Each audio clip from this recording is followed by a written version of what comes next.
Assalamualaikum warahmatullahi wabarakatuh. Kami dari kelompok 1 akan mempresentasikan dan memaparkan hasil penelitian kami yang bertema Pancasila sebagai paradigma di dalam kehidupan masyarakat berbangsa dan bernegara. Mari kita simak bersama hasil penelitian kami. Latar belakang Pancasila sebagai paradigma dalam kehidupan bermasyarakat, berbangsa dan bernegara. Yang pertama, Pancasila sebagai dasar filsafat negara Republik Indonesia. Maksudnya ada beberapa hal yang perlu pada masa zaman dahulu terkait sejarah Indonesia dan sebelum proses perumusan Pancasila sebagai dasar negara. Hal ini berkaitan dengan perjuangan kerajaan dalam mempertahankan eksistensi bangsa Indonesia. Yang kedua, Pancasila juga merupakan sebagai dasar negara hingga sekarang telah mengalami perjalanan waktu yang tidak sebentar. Dalam rentang waktu tersebut banyak hal dan peristiwa yang terjadi menemani perjalanan Pancasila sehingga berdirilah Pancasila seperti sekarang ini di depan semua bangsa Indonesia. Yang ketiga, memang dari sejarah awal perkembangan bangsa Indonesia dapat kita lihat bahwa komponen masyarakat terbentuk dari dua kelompok besar, yaitu kelompok agama dalam hal ini didominasi oleh kelompok agama Islam, dan yang kedua adalah kelompok nasional. Paradigma menurut ahli yaitu paradigma pada awalnya berkembang dalam dunia ilmu pengetahuan, terutama dalam kaitannya dengan filsafat ilmu pengetahuan. Secara terminologis, tokoh yang mengembangkan istilah tersebut dalam dunia ilmu pengetahuan adalah Thomas S. Kuhn. Dalam bukunya yang berjudul The Structure of Scientific Revolution, paradigma juga merupakan suatu asumsi-asumsi dasar dan asumsi-asumsi teoritis yang umum, merupakan suatu sumber nilai, sehingga merupakan suatu sumber hukum-hukum metode seru penerapan dalam ilmu pengetahuan sehingga sangat menentukan sifat, ciri serta karakter ilmu pengetahuan itu sendiri. Nah, yang sekarang paradigma menurut ilmu. Paradigma itu juga sendiri merupakan asumsi-asumsi dasar dan asumsi-asumsi nilai, merupakan sumber nilai, sehingga merupakan suatu sumber hukum, metode serta penerapan dalam ilmu pengetahuan yang menentukan sifat, ciri serta karakter ilmu pengetahuan sendiri.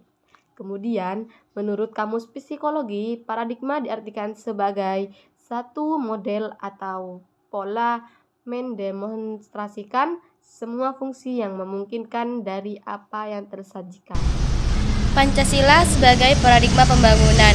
Yang pertama, Pancasila sebagai paradigma di bidang politik, yaitu sebagai paradigma pembangunan politik adalah meletakkan nilai-nilai yang terkandung dalam Pancasila sebagai sumber nilai politik. Lalu yang kedua, yaitu Pancasila sebagai paradigma di bidang hukum. Salah satu tujuan bernegara Indonesia adalah melindungi segenap bangsa Indonesia dan seluruh tumpah darah Indonesia.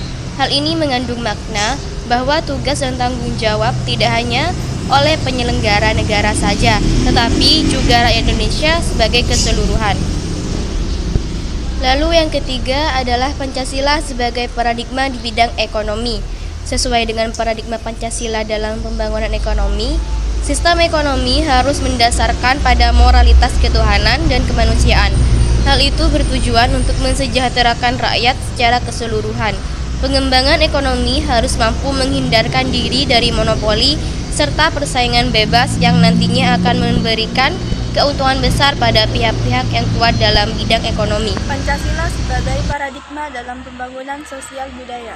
Pancasila sebagai paradigma dalam pembangunan sosial budaya adalah mendasarkan pembangunan sosial budaya berdasarkan nilai-nilai yang telah ada dalam masyarakat. Nilai-nilai yang ada pada masyarakat pada hakikatnya merupakan dasar dari nilai-nilai yang terkandung dalam Pancasila dalam rangka pembangunan sosial budaya. 5.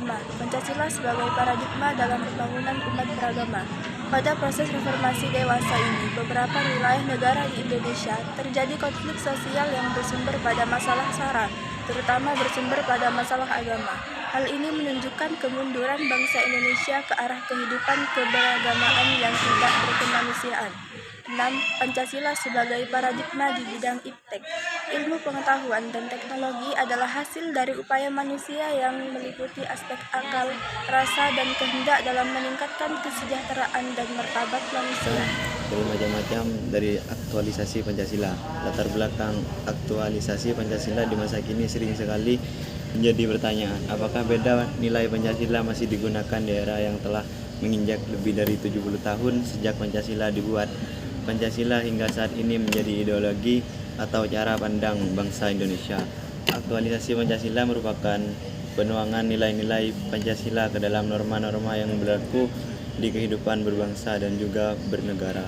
Permasalahan utama dalam aktualisasi Pancasila ialah bagaimana wujud realisasi nilai-nilai Pancasila yang universal ke dalam norma yang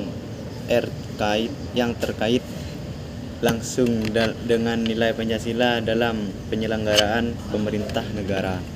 Tujuannya itulah salah satu bukti bahwa Pancasila masih dijalankan hingga sekarang.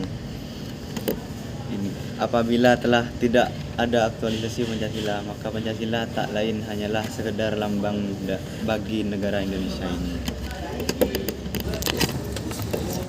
Aktualisasi Pancasila objektif yaitu aktualisasi Pancasila dalam sebagai bidang kehidupan kenegaraan yang meliputi kelambangan negara, antara lain meliputi legislatif, eksekutif maupun yudikatif. Selain itu juga meliputi bidang-bidang aktualisasi lainnya seperti politik, ekonomi, hukum, terutama dalam penjabaran ke dalam undang-undang atau GBHN, pertahanan, keamanan, pendidikan maupun bidang kenegaraan lainnya. Aktualisasi Pancasila subjektif. Aktualisasi Pancasila subjektif adalah aktualisasi Pancasila pada setiap individu, terutama dalam aspek moral dalam kaitannya dengan kehidupan negara dan masyarakat. Aktualisasi yang subjektif tersebut tidak terkecuali bagi warga negara biasa, aparat penyelenggaraan negara, pengguna negara, terutama kalangan elit politik dalam kegiatan politik perlu mewadiri agar memiliki moral ketuhanan dan kemanusiaan sebagaimana terkandung dalam Pancasila. Terima kasih atas presentasi dari kelompok 1. Apabila ada salah kata, kami mohon maaf. Wabillahi taufiq wal hidayah. Wassalamualaikum warahmatullahi wabarakatuh.